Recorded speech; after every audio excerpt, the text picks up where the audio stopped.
What happens to a quarterback's life when a phone call rewires an entire roster? Picture it. You walk into the building on Tuesday with the same coffee, the same plan, the same rhythm. By dinner, a division rival has called, a veteran has a new jersey, and a rookie who was fourth on the preseason depth chart is suddenly one breath from the field. That's not a slow burn. That's a snap decision, and it sent shockwaves through Cleveland this week. Reuters' Joe Flacco was traded to the Bengals in a move that felt equal parts practical and theatrical. Cheap insurance for Cincinnati, a small draft return for Cleveland, and for the man involved, a sudden audition for another chapter. The trade included Flacco and a 2026 sixth-round pick going to Cincinnati for a 2026 fifth-round pick, and it landed in the middle of the week like a thunderclap. The Bengals promptly named Flacco their starter for Sunday, an immediate sign they wanted experience, not experiment, while Joe Burrow rehabs. Reuters' Kevin Stefanski's face told half the story when he addressed the media. The Joe trade took us by surprise. He repeated it like a coach still trying to process the calendar flip. That admission matters because it reveals a front office move that outpaced the coaching room's script. Not scandalous, but telling.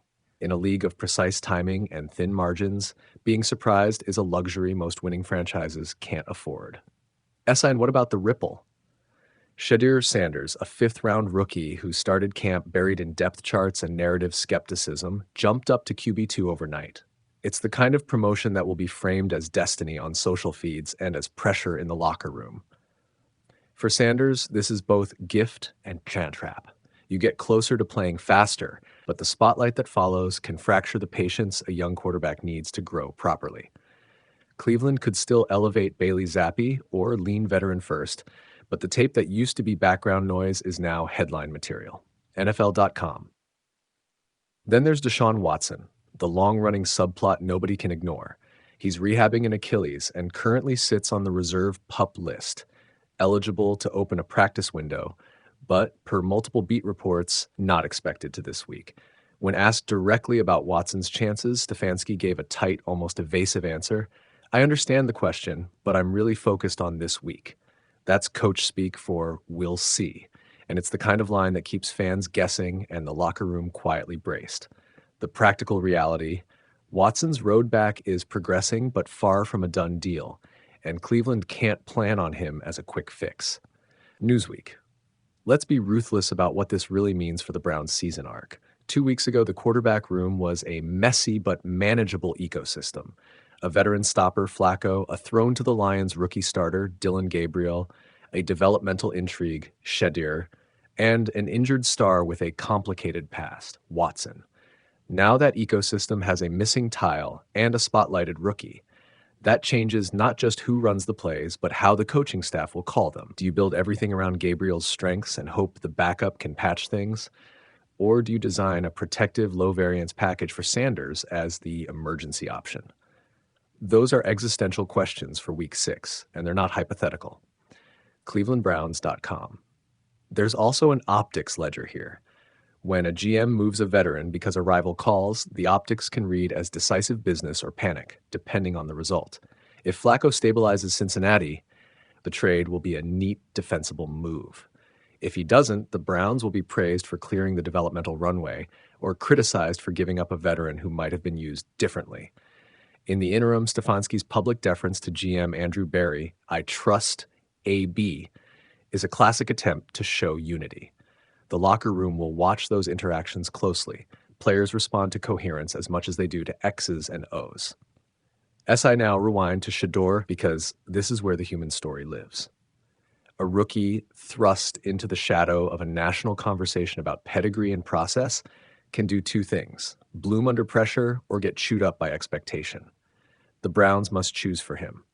They can protect him with a compact, high-leverage package, quick drops, designed mobility plays, scripted red zone looks that allows him to build confidence on clean reps. Or they can let the market noise turn into demand, pressuring the staff into exposing him when the roster can't afford rookie mistakes. Either approach tells you what Cleveland values more this season, short-term safety or long-term upside. NFL.com, let's be honest about the coaching headache. Stefanski is a coach who values structure. Suddenly losing a veteran mentor like Flacco, one who could steady a room, take reps, and act as a quarterback coach on the field, is a real cost. The Browns now have fewer in-person veterans to smooth the weekly grind, and they have to accelerate the mental curricula for Gabriel and Sanders. That's practice room arithmetic. More meetings, more scripted reps, fewer on-the-job experiments. It's a heavier lift, and it's immediate. Reuters across the division, Cincinnati's decision to start Flacco this week is a reminder that desperation buys options. The Bengals prioritized experience and immediate stability, understandable after being handed a cold streak following Burrow's injury. But remember, learning a playbook in October is hard for a veteran, and chemistry with receivers and protection schemes doesn't appear overnight. This trade may make the Bengals watchable. It's less likely to produce miracles. That's the pragmatic expectation, not the emotional one. All of this comes down to one simple human truth. NFL seasons are collections of small, sharp decisions, and sometimes the loudest ones arrive without warning. A phone call, a trade, an eligibility window opened or closed, any of those can rewire a locker room's identity. The Browns' story this week isn't about villains or heroes. It's about adaptation. How they manage the narrative around Shedeur, how they protect Gabriel, and what medical truth they accept about Watson will define whether this was a strategic pivot or a chaotic patch. SI, if you're making a call right now, the kind of call that shapes a comment thread and maybe a franchise, here are the 3 choices I'd bet on. 1, protect the rookie. Give Shedeur a compact, high-percentage package if he's active. Let him win clean plays. Don't make his highlight reel the only narrative. 2, keep Gabriel's starter scripts intact but simplify his reads. The coaching staff's job this week is to reduce variance and avoid turning a development year into a crisis. 3, treat Watson like insurance, not a plan. Rehab is progress, not a timetable. Don't bank the season on an Achilles miracle in mid-October.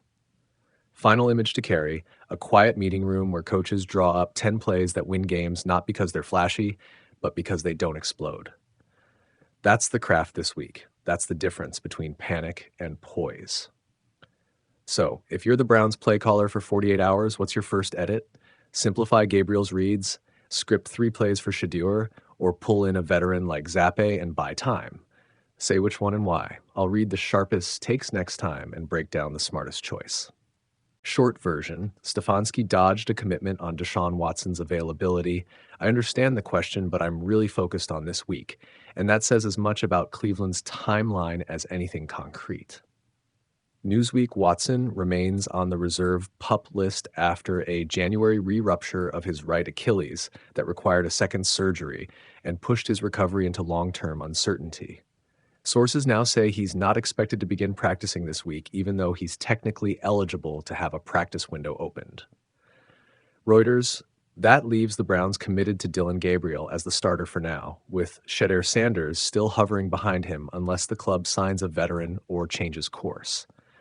Practically speaking, the team has to prepare every week like Watson won't play.